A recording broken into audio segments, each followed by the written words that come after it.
올해 우리 정치 일정상 조기 대통령 선거가 있을 것이란 전망이 우세하죠.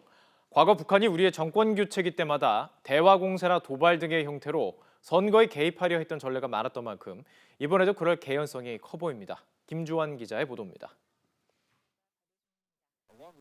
지난해 북한은 2차례의 핵실험과 26차례의 미사일 시험 발사를 했습니다. 하지만 북한의 이 같은 도발은 지난해 10월 무스탄 미사일 시험 발사 실패 이후 멈췄습니다. 도발이 예상됐던 김정일 5주기 미 대통령 선거도 그냥 지나치면서 북한이 우리의 탄핵 정국과 조기 대통령 선거 가능성을 염두에 둔 게 아니냐는 분석을 낳고 있습니다.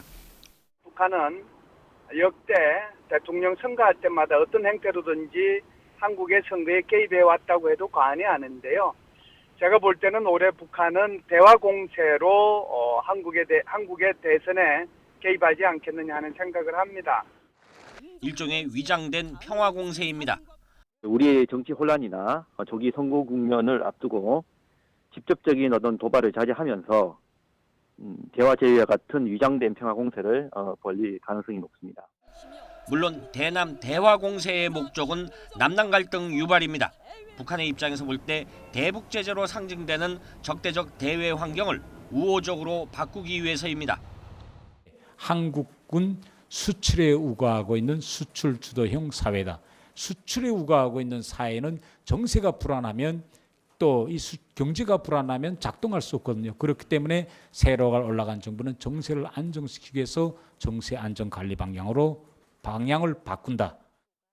실제로 북한은 지난 1997년 15대 대선에서는 반북 대결 정책을 화해 정책으로 바꿔야 한다고 주장했고 2002년 16대 대선 때 역시 남북 화해와 단합을 2007년 17대 대선 당시에는 그해 10월에 열린 제2차 남북정상회담을 거론하며 조국 통일의 길에 획기적인 국면이 열린 해라고 강조했습니다.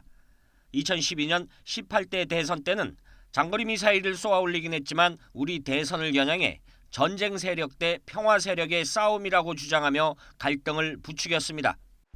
19대 대선을 앞둔 올해 역시 크게 다르지 않았습니다. 민족의 통일 지향에 역행하는 내외 반통일 세력의 도전을 짚으시어 버려야 합니다. 김정은은 특히 올해 신년사에서 핵무력 강화와 함께 대륙간 탄도미사일 시험 발사를 직접 거론하고 나서면서 화해와 도발이라는 화전 양면 전술을 이어나갔습니다. YTN 김주환입니다.